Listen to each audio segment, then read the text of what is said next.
안녕하세요. 맥킨의 지혜투자클럽입니다. 셀트리온 마이크로바이옴 신약 개발의 이유와 일본 사무소 개소 소식과 신산 모색이라고 하는 이제 기사도 있는데요. 자, 이 부분 한번 살펴보고 오전장의 주가가요. 장중 18만 3천원대 찍고 움직임 나타나고 있습니다. 이 부분 한번 살펴보도록 하겠습니다.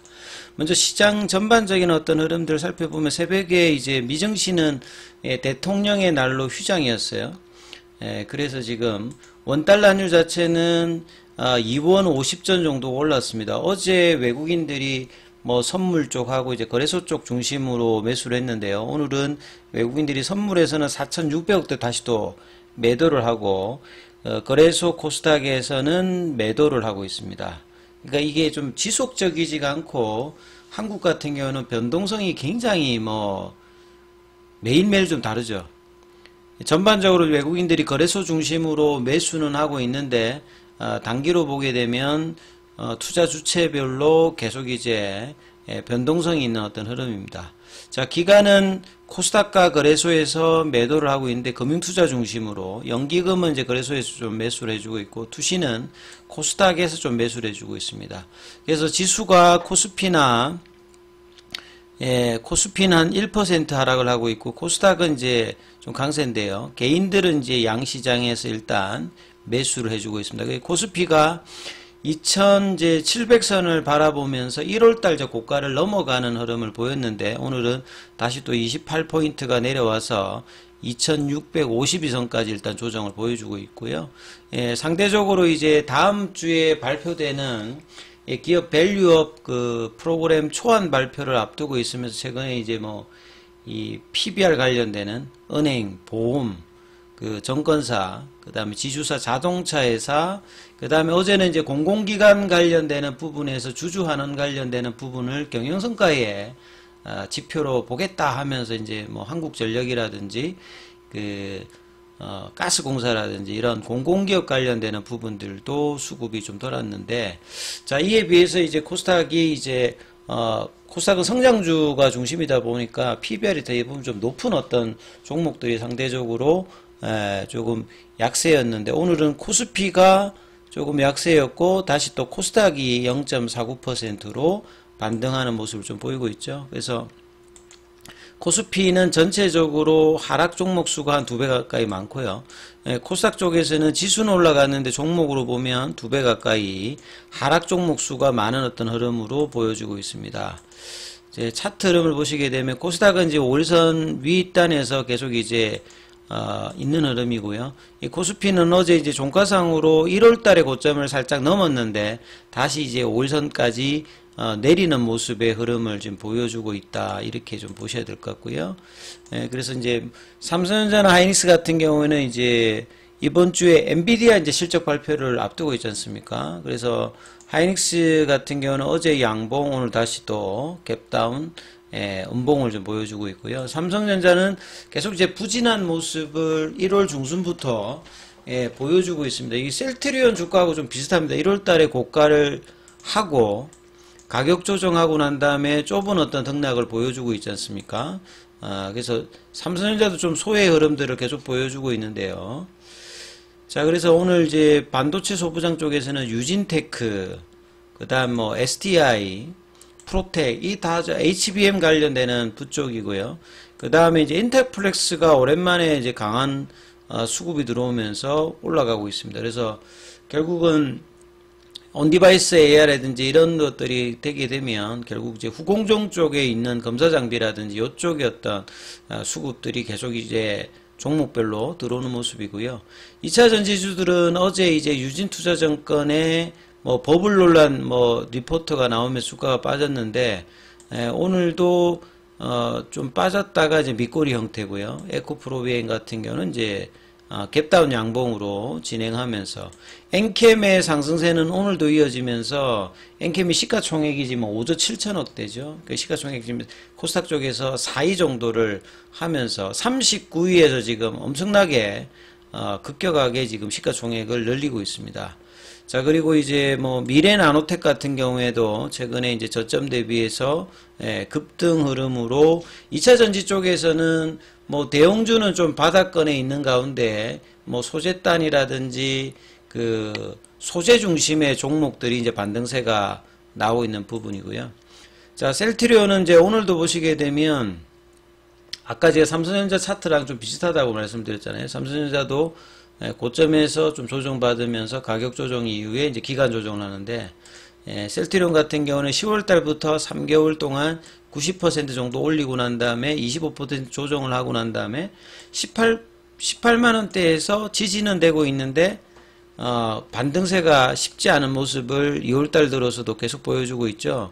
좁은 볼린저 밴드 구간에서 방향성을 윗방향이나 아랫방향이나 만들 수 있는 어떤 구간인데, 여기서도 거래량을 계속 좀 줄이면서 일봉 추세선은 지금 일주일 넘게 상방입니다만, 지금 살짝 이제 5일선과 21일 평도 조금 내리는 어떤 음봉으로 지금 진행되고 있어요. 아침에 18만 3천원대까지 윗꼬리 좀 찍고 장중에 18만 200원대까지, 그러니까 18만원대에선 지지는 되고 있습니다만, 거래량이 좀 안 들어오면서 계속 좀 지지부진한 흐름을 이어가고 있고요.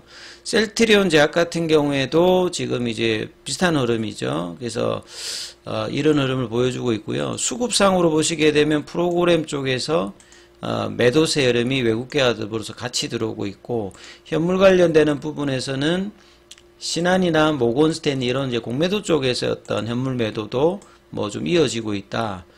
그리고 셀트리온 제약 같은 경우에도 프로그램 매도가 나오고 있고, 한국투자 이런 어떤 공매도 창구 쪽에서 매도가 나오고 있고, 신한하고 이제 JP모건 쪽에서는 매수를 소폭 이어가는 흐름세가 나오고 있습니다. 아침에 나왔던 이제 기사 관련되는 부분 살펴보면, 셀트리온이 이제 바이오 신약 관련되는 부분에서 바이오시밀러를 벗어나서 신약의 비중을 이제 장기적으로는 40%까지 이제 올린다고 하고 있기 때문에, 여기서 가장 이제 주요된 어떤 플랫폼은 ADC죠. 그 다음에 이중항체라든지, 그 다음에 경구용 플랫폼, 그 다음에 마이크로바이옴도 있거든요. 그래서 마이크로바이옴 관련되는 부분에서 신약 개발을 나서고 있는 게, 셀트리온 한쪽을 중심하기보다는 플랫폼적인 입장에서 전략적 투자를 계속 이제 하고 있는 상황입니다. 그래서 이제 이 마이크로바이옴이 암이라든지 뇌질환 쪽에 이제 파킨슨병 이런 질환과 마이크로바이옴의 어떤 상관성을 보여주는 연구가 활발히 되고 있고, 2022년도부터는 FDA에서 이제 허가 관련되는 약물이 나와서 마이크로바이옴 이제 관련되는 그 시장 자체가 아직은 그렇게 크진 않아요. 근데 이제 고성장을 할 것이다 이렇게 보고 있습니다. 용어가 좀 어려울 수 있잖아요. 마이크로바이옴. 보통 이제 미생물이라고 하면 바이러스, 뭐 세균, 호모 이 작은 어떤 부분들인데, 대부분 이제 마이크로바이옴은 세균이라고 이제 보시면 되는데요. 이게 이제 우리 몸 안에 특히나 이제 장 쪽에 마이크로바이옴, 그러니까 전체적인 어떤 유전체하고 합쳐서 군집이 어떻게 되어 있냐에 따라서 질환 발생하고도 연관이 좀 되어 있다. 그래서 여기를 어떻게 조절하냐에 따라서 이제 치료까지도 이어지는, 과거에는 뭐 마이크로바이옴 하면 그냥 건강기능식품 뭐 요런 쪽에 있는데, 질환 치료까지 지금 이어지고 있기 때문에, 셀트리온 입장에서도 이제 대표적으로 이제 코스닥의 고바이오랩 요런 쪽과 이제 공동 연구를 하는데, 그 연구비 지원들은 이제 셀트리온이 하고, 최종 이제 후보 군주가 되게 되면 기술 이전이라든 이런 부분들을 옵션을 행사할 수 있는 요런 식의 어떤 전략적 투자를 하고 있습니다. 그래서 이제 이런 투자를 하는 부분들은 결국 이제 미충족 수요가 큰 질환 관련해서 이 신약 개발이 성공하게 되면 시장 성점이라든지 성장성이 좀 뛰어난 분야에 투자를 하고 있죠. 국내에 이제 대표적인 이제 그 마이크로바이옴 관련해서 뭐 고바이오랩도 있고, 지노맨 컴퍼니 뭐 이런 쪽 있지 않습니까? 여기도 하고 있고, 보통 이제 파킨슨병을 일으키는 주요한 이제 미생물로 이제 알려져 있는 디설포비브리오자, 비브리오. 여기가 이제 파킨슨병의 주요 이제 인자인 알파시누클레인을 장에서 만든다는 뭐 연구 결과도 있기 때문에, 이 마이크로바이옴 기존의 어떤 파킨슨병 치료제 연구도 계속되고 있거든요. 그래서 이제 셀트리온이 리스큐어와 이 경구용 관련해서 마이크로바이옴 파킨슨 치료제도 개발을 하고 있는 상태입니다. 그리고 앞서 말씀드렸듯이 마이크로바이옴 치료제가 본격적으로 이제 시장에 알려진 거는 2022년도에 허가된 게 있죠. 미국의 이제 페링 이제 테라피틱스와 세레스 이제 테라피틱스가 이 레비오타 관련되는 부분, 그리고 2023년도에 이제 경구용으로 보스토 관련되는 부분을 승인을 받아서 이런 이슈가 한 번씩 있을 때마다 뭐 고바이오랩이라든지 지노맨 컴퍼니 같은 게 좀 테마선으로 좀 움직이는 어떤 흐름이 있습니다. 그래서 작년도에 4천억이니까 규모 자체는 아직 크진 않습니다. 그리고 이제 2029년도에 한 2조 대니까 아주 이제 뭐 초기 시장이다 이렇게 봐야 되겠죠. 그래서 주력은 ADC 쪽이다. 그리고 이중항체 이런 플랫폼 기반이고 마이크로바이옴도 이렇게 좀 발을 담그고 있는 어떤 흐름이라고 봐야 되겠죠. 자, 그리고 또 이제 기사가 나왔던 게 아침에 나왔던 게 이제 셀트리온의 일본 사무소 개소입니다. 요 제가 이제 구글에 검색해 보면 이 KBIC 이 고베 바이오메디칼 이노베이션 클러스터라고 해가 일본이 사실은 이제 뭐 과거에 보면 중국이 한참 그 시장이 커지기 전까지는 뭐 미국, 유럽, 일본 할 만큼 일본도 고령화 사회니까 의약품 시장 자체 굉장히 큰 편이거든요. 그래서 고베 쪽에 이제 바이오메디칼 이노베이션 클러스터를 인공섬으로 해가지고 설립을 했는데요. 여기에 이제 일본 최대 의료 클러스터입니다. KBIC가 여기에다가 셀트리온이 신규 사무소를 열었어요. 일본을 대표하는 이제 여기에 제약회사라든지 연구소 전문 병원이 모여 있는 어떤 부분에 셀트리온이 일본의 바이오 의료 클러스터에 진출하기 위해서 이제 사무소를 열었다. 그러나 앞서 이제 기사와 마찬가지로 ADC, 이중항체, 뭐 마이크로바이옴, 그래서 이런 어떤 기술 개발 쪽에서 여러 이제 기업들과 협업을 강화하기 위해서 뭐 했던 부분이다. 그래서 이제 일본에서는 작년부터 이제 간사이 생명과학 엑셀레이터 프로그램에도 참여해서 사업 제휴 관련되는 부분을 뭐 타진했고, 최근에 이제 중국 쪽에 우시 이제 XDC와 ADC 이제 신약 개발 파트너십 강화하는 업무 협약도 체결했잖아요. 그래서 이런 부분들이 결과가 단기적으로 뭐 나오지는 않다 하더라도 장기적으로는 이 바이오 신약 쪽에 이제 관련되는 부분에 좀 공을 들이고 있다, 이렇게 좀 보셔야 되겠죠.